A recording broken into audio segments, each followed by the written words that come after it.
Magandang araw mga kaninong, ka-farmers, alaga, kung ano-ano pang tawag dyan.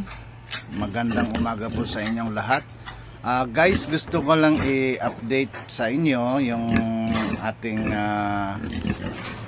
maliit na farm, babuyan, kambingan, at yung ating mga pananim. So,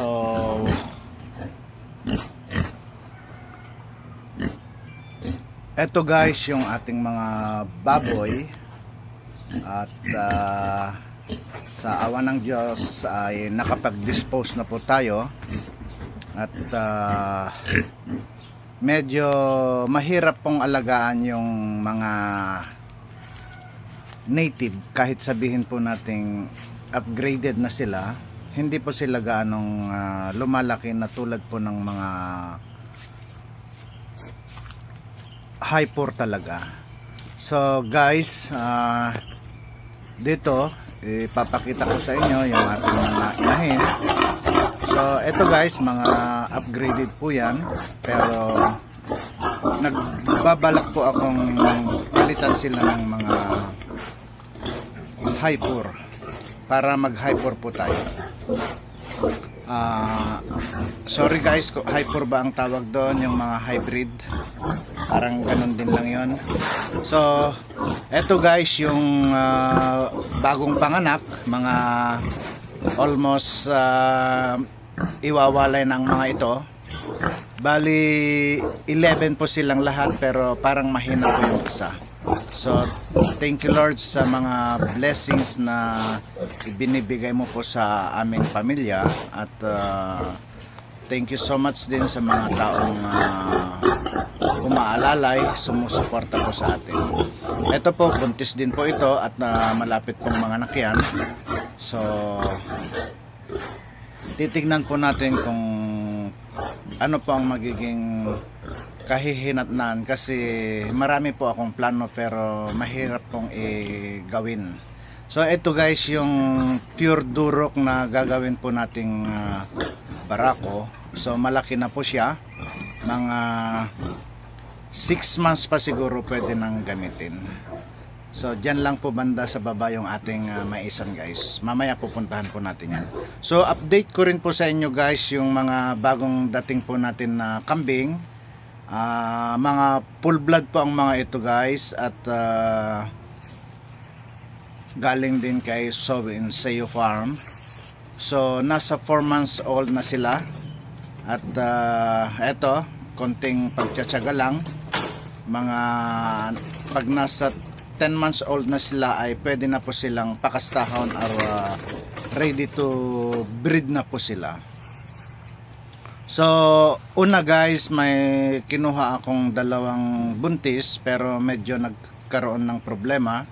So eto po, pinalitan po ng mga dumalaga na lang po. At titignan po natin, tayo mismo ang magpapalaki sa kanila at magpapakasta kung pagdating po ng araw.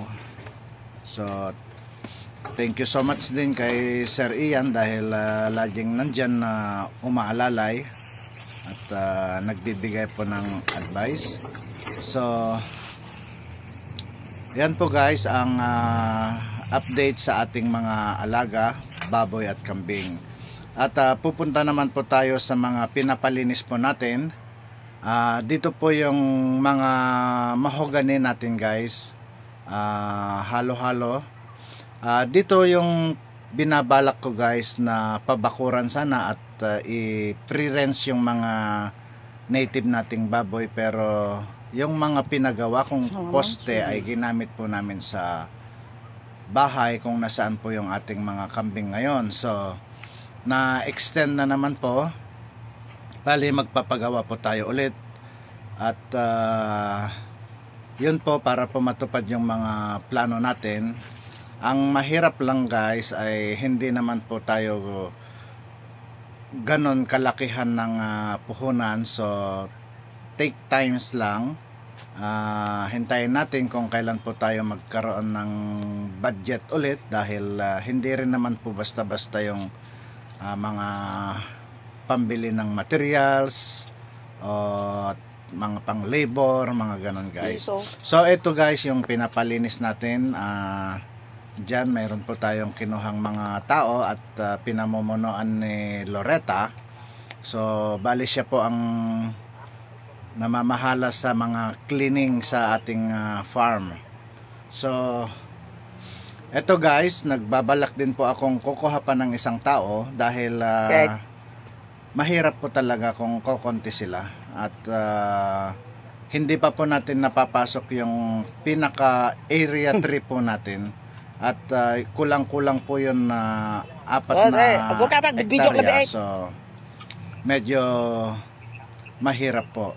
At dito po sa nililinis pong ito, nandito po yung mga mahogani natin at sa kabila lang po ng palayan dito at saka sa kalsada ay dyan po dati galing yung ating mga kambing, pero nag-decide po tayo na ililipat na lang sila doon sa bahay at mas maganda kung doon po sila sa bodega. Yun ang pinakabahay nila, yung atin pong bodega, dahil wala naman pong laman. So dito guys yung palayan natin na pinatamnan natin ng gabi. Sobrang kapal po ng damo guys dahil laging ulan na ngayon sa atin. At eto, kabilis namang lumaki yung mga damo talaga. So kaya po tayo nagpapalinis para po makita po yung ating mga pananim, pero mahirap din po at saka medyo may gagasto rin po kung talagang palilinis po natin lahat. So tiis-tiis at tiyaga lang guys. Kung ano yung meron, yun po yung ating gagawin. At kung hanggang saan yung budget po natin ay doon lang po muna. So dito guys yung pinanggalingan ng aking mga kambing, bali pinatanggal ko na yung kulungan nila dati. At lagi pong nagkakaproblema yung kulungan namin kasi mga light materials lang. At alam naman po natin na ang mga full blood ay mga malalakas po. So dito naman guys yung ating maisan ngayon. Sa baba lang po ng kulungan ng aking baboy ito guys. Bali yan po yung mga pinaglilinis natin, mga grupo ni Loretta pa rin.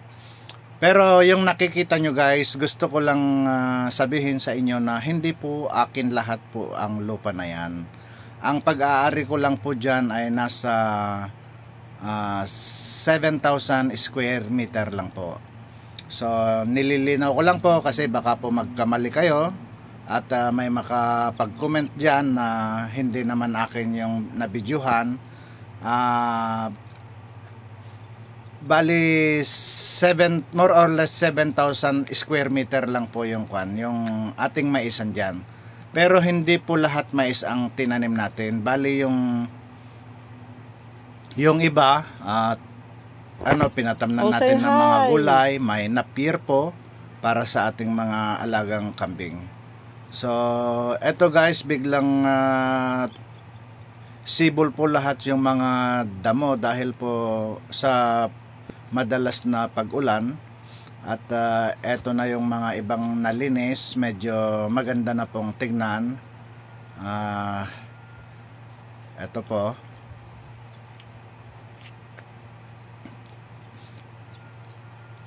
Tapos eto na rin yata yung mga napier natin. Hindi ko na masyadong kung nasaan ba yung napier dyan at mais. Mayroon din po tayong mga kalabasa, at yung kalabasa po na pinatanim natin ay para po sa ating mga alagang baboy. So guys, ito yung mga napier natin. Tumubo na sila pero mas mataas pa rin po yung mga damo dyan. So yan po, unti-unti palilinis po natin. At pasasaan ba kundi magiging okay din po ang lahat.